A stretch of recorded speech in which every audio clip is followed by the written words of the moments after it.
Guillermo del Toro completes Oscar hat-trick for Mexico's Three Amigos. Jimmy Kimmel's Oscars monologue took aim at Harvey Weinstein and equal pay in Hollywood. Also, Trump's friends and allies are worried he's losing the plot. And autonomous vehicles offer huge benefits, but they also have a dark side.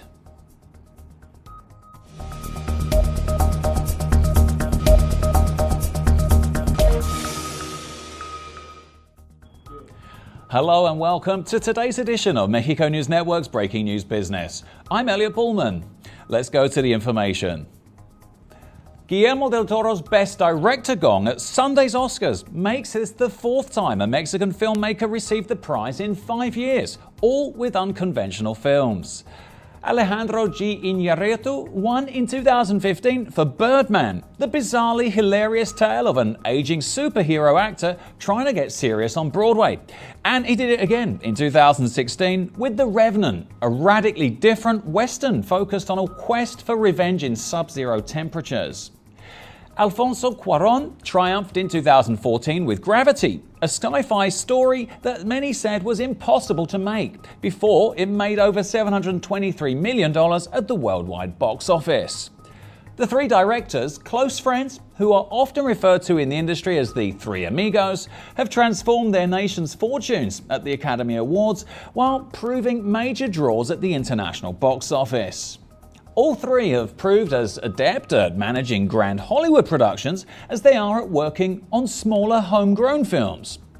The Amigos' success shows the strength of an artistic circle, their longtime friends who have encouraged one another to take risks. They began making their films when the Mexican industry was at a low point in the 1980s, dominated by raunchy movies about escort bars and overshadowed by telenovela soaps. The Amigos bucked the trend with dark stories about HIV, inner-city dogfights, and historic horrors. If the mainstream success of the Three Amigos seems a recent phenomenon, it's one that's been built through decades of work. As Del Toro says, it's taken him more than 20 years to get where he is now. Like many immigrants before them, they've been embraced by Hollywood thanks to their prodigious raw talent, perseverance, hard work, and in some measure, luck. In related news, comedian Jimmy Kimmel set the tone for the 2018 Oscars by immediately addressing last year's infamous Best Picture mistake, then covering sexual harassment, the state of the movie business, and of course, Donald Trump. Kimmel made reference to the movement Me Too that began after several actresses denounced to the producer Harvey Weinstein by harassment. He said that if Hollywood and other workplaces put an end to sexual harassment, women wouldn't have to worry about being harassed wherever they went. Given the multiple accusations against Harvey Weinstein, Kimmel referenced the disgraced producer and said the only other person to ever be expelled from the Academy was a character actor who shared screeners. He got the same punishment as Harvey for giving his neighbor a copy of Seabiscuit on VHS, the Late Show host marveled.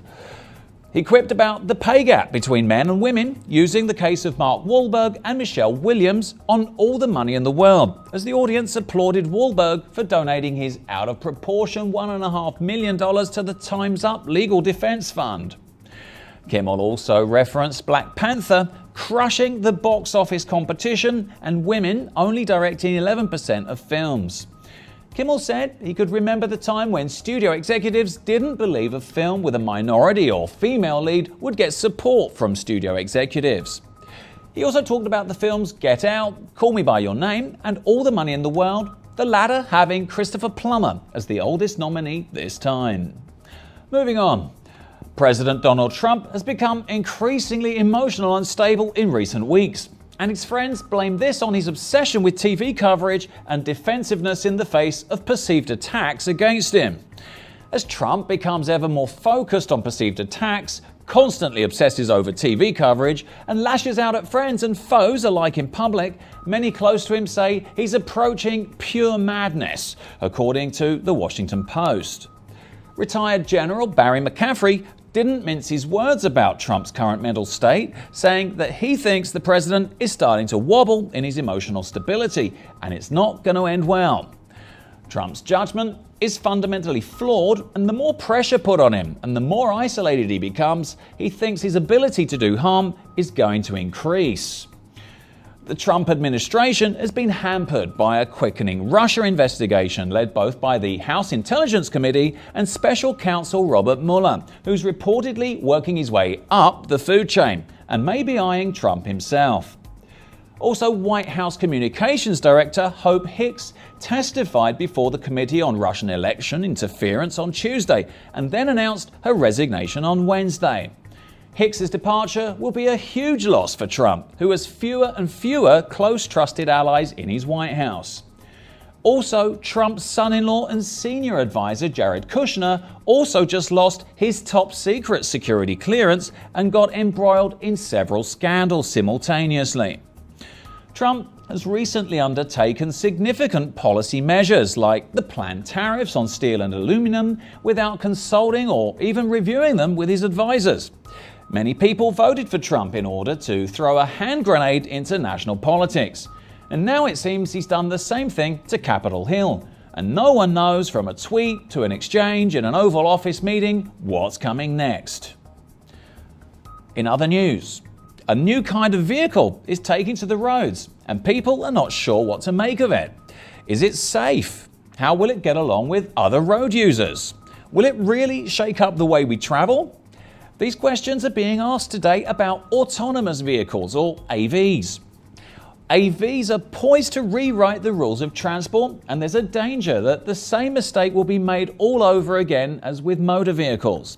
There's no doubt that self-driving vehicles will dramatically reduce the number of road deaths, and being electric, they'll cut harmful emissions in places with clean grids.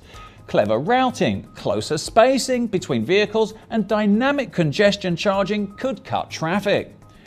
AVs will also enable city planners to minimize congestion or even subsidize robo-taxi services in undeserved transport deserts, but they have a darker side, and one to which too little attention has been paid. AVs, for example, will offer an extraordinarily subtle policy tool which can, in theory, be used to transform cities. But in the hands of authoritarian governments, they could also become a powerful means of social control.